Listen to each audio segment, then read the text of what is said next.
செய்தி வீச்சு உங்களை வரவேற்றுக் கொள்கிறது. இன்றைய செய்தி வீச்சிலும் இலங்கை மற்றும் உலக நிலவரங்கள் காத்திருக்கின்றன. இன்று ஜெனீவாவில் இலங்கை அதிர்வுகளையும் உள்ளடக்கி ஐநா மனித உரிமை பேரவையின் முதல் நாள் அமர்வு இடம்பெற்று வருகின்றது. இந்த பதிவு பதியப்படும் போது இலங்கை குறித்த நிகழ்ச்சி நிரல் மனித உரிமை ஆணையாளரால் விவாதத்துக்கு இல்லை என்றால் அந்த அறிக்கையிடலுக்கு எடுத்துக் கொள்ளப்படவில்லை. எனினும் மனித உரிமை ஆணையாளரின் இந்த அறிக்கையிடல் மதிய உணவு நேரத்துக்காக ஜெனீவா அரங்கு தற்காலிகமாக கலைக்கப்படுவதற்கு முன்னரான இறுதி நிகழ்ச்சி நிரலாக உள்ளது. இந்த இறுதி நிகழ்ச்சி நிரலாக, அதாவது மதிய உணவுக்கு முன்னரான இறுதி நிகழ்ச்சி நிரலாக ஆணையாளரின் அறிக்கை வெளியிடப்பட உள்ளதால் இந்த பதிவை நீங்கள் நோக்கும்போது அந்த அதிர்வுகள் எல்லாம் முடிந்திருக்கும். ஆணையாளரின் இலங்கை தொடர்பான அறிக்கையிடல் வெளிவந்த பின்னர் மனித உரிமை பேரவை உறுப்பு நாடுகளின் பிரதிநிதிகளின் கருத்துக்கள் இலங்கையை மையப்படுத்தி இடம்பெறும். இந்த கருத்துக்கள் இடம்பெற்று முடிந்த பின்னர் தமது அரசாங்கத்தின் ஜெனீவா நிலைப்பாடு மற்றும் இலங்கையின் நல்லிணக்க சூழலுக்காக தமது அரசாங்கம் முன்னெடுத்து வரும் நடவடிக்கைகள் தொடர்பாக ஸ்ரீலங்காவின் வெளியுறவு முகமும் வெளியுறவு அமைச்சருமான விஜித ஹேரத் சில விடயங்களை அரங்கில் குறிப்பிட்டுக் கொள்வார். ஆணையாளர் வால்கர் ட்ரக்கின் இந்த அறிக்கையில் என்ன விடயங்கள் வெளிவரும் என்பதை கடந்த மாத இறுதியிலே ஆணையாளர் பணியகம் அறிக்கை வடிவில் பகிரங்கப்படுத்தி விட்டதால் இலங்கையில் நல்லிணக்கம், பொறுப்புக்கூறல் மற்றும் மனித உரிமைகளின் முன்னேற்றம் என்ற வட்டத்துக்குள் ஆணையாளரின் அறிக்கையை நீங்கள் எதிர்பார்த்துக் கொள்ள முடியும். கடந்த சில வருடங்களுக்கு முன்னர் இலங்கை குறித்த ஜெனீவா பொறியை உருவாக்கிய நாடான அமெரிக்கா இப்போது மனித உரிமை பேரவையில் இல்லை என்பது நீங்கள் அறிந்தோர் விடயம். இவ்வாறான ஒரு நிலையிலும் அமெரிக்காவில் 2.0 டொனால்ட் ட்ரம்பின் ஆட்சியால் மாற்றம் அடைந்துள்ள புவிசார் அரசியல் ஒழுங்குக்குள் உலகம் மீண்டும் ஒருமுறை பனிப்போரின் புதிய அத்தியாயத்தை எதிர்நோக்கும் நிலையில் இன்றைய ஜெனீவாவின் 60வது அமர்வு ஆரம்பிக்கப்பட்டது. கொழும்பு அதிகார மையத்தை பொறுத்தவரை அது இலங்கைக்கு வாராது வந்து மாமணியாக சித்தரிக்கப்படும் முதலாவது மார்க்சிச ஆட்சி ஏகேடிஆரின் ஆட்சியாக இருந்தாலும் அந்த அதிகாரத்தை பொறுத்தவரை எப்போதுமே ஜெனீவா அமர்வு விரும்பத்தகாதது, உறுத்தலுக்குரியது. அமெரிக்கா ஆரம்பத்தில் சுழிபோட்ட இந்த ஜெனீவா பொறி கொழும்புக்கு நீண்ட காலமாக ஒரு சவால் நிலையாகவும் இழுவறிக்குரிய ஒரு விடயமாக இருந்தாலும் கொழும்பு அதிகார மையம் விரும்பிக் கொள்வது போல ஜெனீவாவிலிருந்து அமெரிக்கா விலகி கொண்டாலும் ஜெனீவா பொறியிலிருந்து கொழும்பு அதிகார மையத்தால் முற்றாக விடுபட்டு கொள்ள முடியவில்லை. அதாவது ஜெனீவாவின் கண்களில் இருந்து ஸ்ரீலங்கா முற்றாக நழுவி செல்லும் நிலை இல்லை என்பதைத்தான் இன்றைய 60வது அமர்வும் சாட்சியப்படுத்தியுள்ளது. இப்போது அமெரிக்கா மனித உரிமை பேரவை அரங்கில் இல்லாத போதிலும் அது இலங்கை தொடர்பாக சுழி போட்ட ஜெனீவா தீர்மானம் என்ற பொறிமுறையை பிரித்தானியாவும் கனடாவும் முன்னகர்த்த தலைப்படுகின்றன. அந்த வகையில் இந்த முறையும் இந்த இரண்டு நாடுகளும் தான் ஏனைய இணை அனுசரணை நாடுகளுடன் சேர்ந்து புதிய ஜெனீவா தீர்மானத்தை இலங்கை தொடர்பாக நிறைவேற்ற காத்திருக்கின்றன. இந்த பின்னணியில் ஜெனீவா விடயத்தில் ஏகேடிஆர் அரசாங்கம் எவ்வளவு தூரம் முன் செல்ல தயாராக உள்ளது என்பது ஒரு முக்கிய வினாவாக இன்றைய அமர்வின் ஆரம்பத்தின் பின்னணியில் சுற்றி சுழல்கிறது. அனுர தரப்பை பொறுத்தவரை அது ஜெனீவாவில் அனுபவம் இல்லாமல் ஐநா மனித உரிமை ஆணையாளரின் பொறிக்குள் மாட்டுப்பட்டதாகவும் இதனால் தான் கடந்த சில மாதங்களுக்கு முன்னர் அது ஐநா மனித உரிமை ஆணையாளரை செம்மணிக்கு செல்ல அனுமதித்துக் கொண்டதாகவும் இந்த முறை ஜெனீவா தீர்மானம் ஊடாக அனுர தரப்பும் மேற்குலகிடம் சிக்கிவிடும் என்ற ஒரு கிளேசம் தென்னிலங்கையின் கடும் போக்காளர்களிடம் இருப்பதை வார இறுதி இல்லையென்றால் இன்று வெளியான சிங்கள பத்திரிகைகளின் ஜெனீவா அமர்வு குறித்த செய்திகளில் காண முடிந்தது. இதற்கிடையே இந்த முறை ஜெனீவாவில் முன்னகர்த்தப்படும் இலங்கை தொடர்பான தீர்மானம் மென்வலுவுடன் பெறக்கூடும் என ஏகேடிஆர் அரசாங்கம் நம்பி கை வைக்க தலைப்பட்டுகின்றது. ஆனால் புதிய தீர்மானத்தை எதிர்த்து அதனை வாக்களிக்க வைத்துவிட்டு அதில் மூக்குடைவதை தவிர்ப்பதற்கான சூட்சுமங்கள் இரண்டு தரப்பாலும் நகர்த்தப்படும் நிலையில் தெரிகிறது.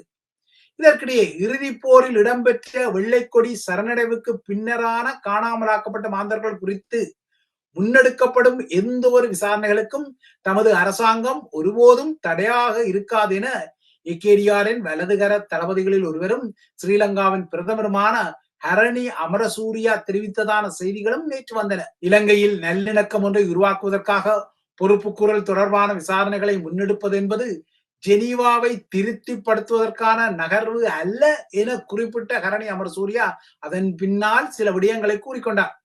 அத்துடன் ஜெனீவாவில் ஏற்கனவே அரசாங்கங்கள் வழங்கிய உறுதிமொழிகள் நிறைவேற்றப்படாத காரணத்தால் தான் இலங்கை மீது ஜெனீவாவின் அழுத்தங்களும் குற்றச்சாட்டுகளும் அவை தொடர்பான நகர்வுகளும் நெருக்கடிகளாக வலுப்பெற்றுள்ளதாக குறிப்பிட்டுள்ள ஹரணி அமரசூரியா, கடந்த ஆட்சியாளர்கள் மனித உரிமை பேரவைக்கு சென்று வெறுமனவே அறிக்கைகளை சமர்ப்பித்து விட்டு வந்ததாகவும், ஆனால் அவர்கள் அவ்வாறாக ஜெனீவாவுக்கு வழங்கும் உறுதிமொழிகளை உள்நாட்டில் நிறைவேற்றுவதில் ஆர்வம் செலுத்தாத காரணத்தால் ராஜபக்சக்கள் ஊடாக தற்போது தமது அரசாங்கத்தையும் இந்த ஜெனீவா நெருக்கடி அழுத்துவதாகவும் ஹரணி அமரசூரியா கூறிக்கொண்டார்.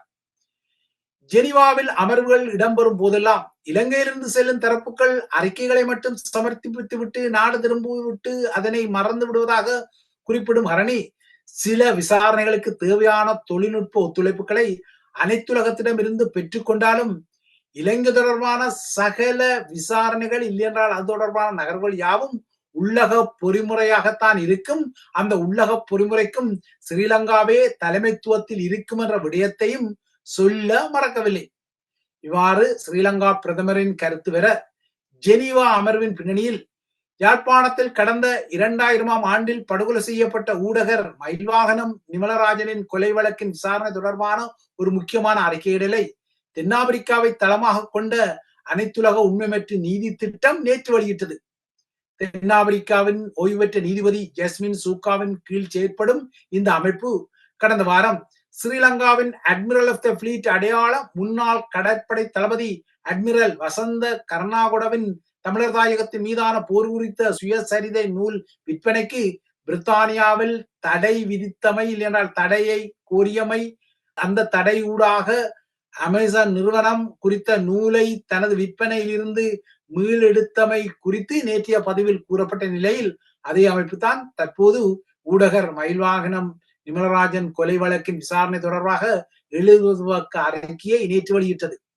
அந்த அறிக்கையில் 2000ஆம் ஆண்டு அக்டோபரில் இடம்பெற்ற நிமலராஜன் படுகொலை குறித்த விசாரணைகள் தோல்வியடைந்ததாகவும், ஸ்ரீலங்காவின் அரசாங்கங்கள் கடந்த 1/4 நூற்றாண்டு காலத்துக்கும் மேலாக ஊடகர்களின் கொலைகளை செய்த கொலையாளிகளை திட்டமிட்ட ரீதியில் பாதுகாத்து வருவதாகவும், இதன் அடிப்படையில் 2000ஆம் ஆண்டுக்கும் 2010ஆம் ஆண்டுக்கும் இடைப்பட்ட காலப்பகுதியில் கொல்லப்பட்ட 44 ஊடகர்கள் மற்றும் ஊடக பணியாளர்களின் கொலைகள் தொடர்பாக இதுவரை எந்த ஒரு குற்றவாளியும் பொறுப்பு கூறலுக்கு உட்படுத்தப்படவில்லை எனவும் குற்றம் சாட்டியுள்ளது.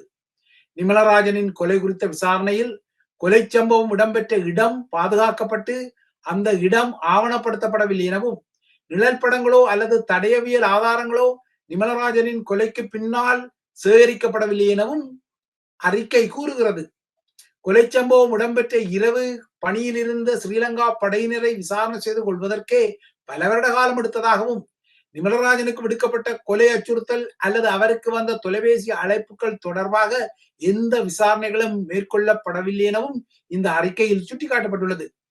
ஸ்ரீலங்கா பாதுகாப்பு தரப்பின் உதவியுடன் இந்த கொலைகள் தொடர்பாக குற்றம் சாட்டப்பட்ட சந்தேக நபர்கள் சுதந்திரமாக இலங்கையில் சுற்றித் திரியவும், குறிப்பாக யாழ் குடாநாட்டில் சுற்றித் திரியவும், மேலும் கொலைகளை செய்யவும் அனுமதிக்கப்பட்ட ஒரு நிலைமை உருவாக்கப்பட்டதாகவும், இவ்வாறாக தமது காரியங்களை முடிந்ததும் இவ்வாறான கொலையாளிகளை நாட்டை விட்டு வெளியேற ஸ்ரீலங்கா அரசாங்கம் அனுமதித்துக் கொண்டதாகவும் இந்த அறிக்கையில் கூறப்பட்டுள்ளது.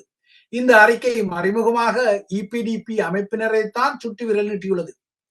இலங்கையில் இடம்பெற்ற நிமலராஜனின் கொலைக்கு நம்பத்தகுந்த உள்நாட்டு பொறுப்புக்கூறல் இல்லாத நிலையில் பிரித்தானியா இந்த விடயத்தில் விசாரணை ஒன்றை ஆரம்பித்துள்ளதாக குறிப்பிட்ட இந்த அறிக்கையில், நிமலராஜனின் கொலைக்காக இங்கிலாந்தின் நார்த்தாம்ப்டன் ஷியரில் 48 வயதான நபர் ஒருவர் கைது செய்யப்பட்டு விசாரிக்கப்பட்டதாகவும், அதே போல 2001ஆம் ஆண்டு தீவக பகுதியில் வைத்து தமிழ் தேசிய கூட்டமைப்பின் அரசியல் பேரணியில் இபிடிபி நடத்திய தாக்குதல் மற்றும் கொலை சம்பவங்களுடன் தொடர்புடைய இன்னும் ஒருவரும் பிரித்தானியாவில் கைது செய்யப்பட்டு விசாரிக்கப்பட்டதாகவும் அந்த அறிக்கையில் கூறப்படுகின்றது. ஆக மொத்தம் ஜெனீவாவில் ஐநாவின் 60வது மனித உரிமை பேரவை அமர்வு ஆரம்பித்த நிலையில் ஸ்ரீலங்காவுக்கு அழுத்தத்தை கொடுக்கும் வகையில் பல அறிக்கையிடல்களும் சில கருத்துக்களும் வெளிவருவது இங்கு குறிப்பிடத்தக்க ஒரு விடயம். இவை இலங்கை தொடர்பான நிலவரங்கள். அடுத்து அனைத்துலக நிலவரங்களை நோக்கிக் கொண்டால், உக்ரேனிய பாதுகாப்பு குறித்து ஐரோப்பிய நாடுகள் கடந்த வாரம் பிரான்ஸ் தலைநகர் பாரிஸில் ஒரு மாநாட்டை நடத்திய நிலையில் கடந்த சனி முதல் நேற்று ஞாயிற்றுக்கிழமை வரை உக்ரைன் மீது ரஷ்யா பெரும் எடுப்பில் வான்வழி தாக்குதலை நடத்தியது. உக்ரைன் மீதான ரஷ்ய ஆக்கிரமிப்பு போர் ஆரம்பித்த பின்னர் உக்ரேனிய தலைநகர் உட்பட்ட இடங்களை மையப்படுத்தி நடத்தப்பட்ட மிகப்பெரிய வான் தாக்குதலாகவும் இது பதிவாகியுள்ளது. இந்த தாக்குதல் மேற்குலக நாடுகளுக்கும் ஒரு அதிர்ச்சியை வழங்கியுள்ளது. இதனையடுத்து ஐரோப்பிய தலைவர்கள் இன்று அல்லது நாளை அமெரிக்காவுக்கு சென்று அரசு தலைவர் டொனால்ட் ட்ரம்பை சந்தித்து உக்ரேனிய நிலவரங்கள் தொடர்பாக பேச உள்ளதாக தெரிய வருகிறது. இந்த பயணத்தை அமெரிக்க தலைவரும் உறுதிப்படுத்தி இருக்கின்றார். ரஷ்யாவின் உக்ரைன் மீதான போரில் அதன் மீது மிகப்பெரிய வான்வழி தாக்குதலை நடத்தி முதன்முறையாக கியேவில் உள்ள உக்ரைனின் அமைச்சரவை கட்டிடத்தையும் நேற்று ரஷ்யா தாக்கியிருந்தது. 800க்கும் மேற்பட்ட ட்ரோன்கள் எனப்படும் ஆளில்லா வான்கலங்கள், 13 ஏவுகணைகள், 4 பெலஸ்டிக் ரக ஏவுகணைகள் உக்ரேனிய பகுதிகளை தாக்கின. இந்த தாக்குதலில் குடியிருப்பு கட்டிடம் ஒன்றில் வசித்த ஒரு தாயும் அவரது குழந்தையும் உட்பட 5 பேர் பலியாகி பலர் காயமடைந்தமை குறிப்பிடத்தக்கது. இறுதியாக பிரான்ஸ் நிலவரங்களை நீக்கிக் கொண்டால், பிரான்சில் புதிய அரசியல் கொதிநிலை ஒன்று இன்று தீவிரம் பெற உள்ளது. கடந்த வாரம் பிரான்சில் நாடாளுமன்ற தேர்தல் இடம்பெற்ற பின்னர் அந்த தேர்தலில் எந்த கட்சிக்கும் பெரும்பான்மை இல்லாமல் ஒரு ஆட்சி நீடித்த நிலையில் பிரான்சின் அரசியல் குழப்பங்களும் அரசியல் முட்டுக்கட்டைகளும் தொடர்ந்து வருகின்றன. அந்த வகையில் பிரான்ஸ் ஒரு அரசியல் முட்டுக்கட்டையில் சிக்கி தவித்து வருகின்றது. இவ்வாறான ஒரு சிக்கி தவிப்பு நிலையில் தான் இன்று அதில் புதியதொரு அத்தியாயமாக பிரதமர் பிரான்சுவா பெய்ரூவின் அரசாங்கம் கவிழும் என எதிர்பார்க்கப்படுகின்றது. பிரான்சில் சாங்கியம் ரிப்பப்ளிக் எனப்படும் 5வது குடியரசின் வரலாற்றில் முதன்முறையாக நாடாளுமன்றத்தின் நம்பிக்கையை கோரும் முதலாவது பிரதமராக பிரான்சுவா பெய்ரூ மாறிக்கொண்டாலும் அவருக்கு அதில் தோல்வியே இன்று கிட்டும் என எதிர்பார்க்கப்படுகின்றது. பழமையாகவே எதிர்கட்சிகள் தான் அரசாங்கத்தின் மீது நம்பிக்கையில்லா தீர்மானத்தை முன்வைப்பது ஒரு நகர்வாயினும், இதற்கு மாறாக இன்று பிரதமர் பிரான்சுவா பெய்ரூவே தனது அரசாங்கத்தின் மீதான ஒரு நம்பிக்கை வாக்கெடுப்பை நாடாளுமன்றத்தில் கோருகிறார். அதாவது தனது தலைவிதியை தனது கைகளில் பிரெஞ்சு பிரதமர் எடுத்திருக்கின்றார். அனைத்து எதிர்கட்சிகளும் அரசாங்கத்தின் மீது நம்பிக்கை இல்லை என தெரிவித்து விட்டன. வேற்றுமையில் ஒற்றுமை கண்டு அதிதீவிர வலதுசாரிகளான மரீன் லூப்பனின் தேசிய பேரணி முதல் பசுமைவாதிகள், சோசியலிஸ்டுகள், இன்சூமிகள் என அனைத்து கட்சிகளும் அரசாங்கத்திற்கு எதிரான ஒரு நம்பிக்கை இல்லா பிரேரணையை ஒத்த வாக்கெடுப்பை தான் பிரதமரின் இந்த நம்பிக்கை வாக்கெடுப்பில் வழங்க உள்ளன. 3 ஆண்டுகளில் 5வது பிரதமர் நியமிக்கப்படுவதற்கான நிலைமை ஏறக்குறைய உறுதிப்படுத்தப்படுகின்றது.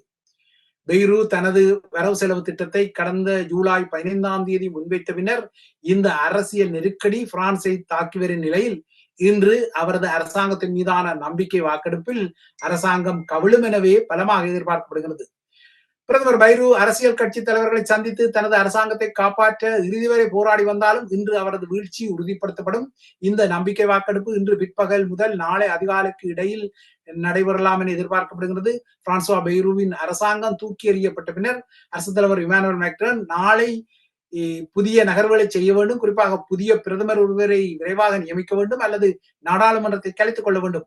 மெக்டானோ பொறுத்தவரை நாடாளுமன்ற கலைப்பும் இல்லை, தனது பதவி விலகலும் இல்லை என குறிப்பிட்டு தனது அட்டவணையில் ஒட்டிக்கொள்ள விரும்புவதால் புதிய பிரதமர் ஒருவரையே அவர் பெயரிடக்கூடும். இதனால் இந்த வாரத்தில் பிரான்ஸ் அரசியல் ரீதியாகவும் சமூக ரீதியாகவும் மிகவும் கொந்தளிப்பான காலகட்டத்திற்குள் நுழைகிறது. பிரான்சுவா பெய்ரூவின் அரசாங்கத்தின் வீழ்ச்சி, அரசு தலைவர் இமானுவேல் மேக்ரோன் அடுத்து எடுக்க வேண்டிய நகர்வு, பிளோக்கோன் தூ அல்லது எல்லாவற்றையும் முடக்குகின்ற கொட்டொலியுடன் இடம்பெறவுள்ள முடக்க போராட்டங்களால் பிரான்ஸ் எதிர்வரும் 7 நாட்களுக்கு அதகலப்படும். எதிர்வரும் 10ஆம் தேதி எல்லாவற்றையும் முடக்கும் போராட்டமும், எதிர்வரும் 18ஆம் தேதி பணிப்பு போராட்டத்துக்கும் தொழிற்சங்கங்கள் அழைப்பு விடுத்துள்ளதால் பிரான்ஸ் ஒரு முழுமையான அரசியல் கொதிநிலைக்குள் சிக்கி தவிக்கின்றது. இவைதான் ஐபிசி தமிழின் செய்தி வீச்சு.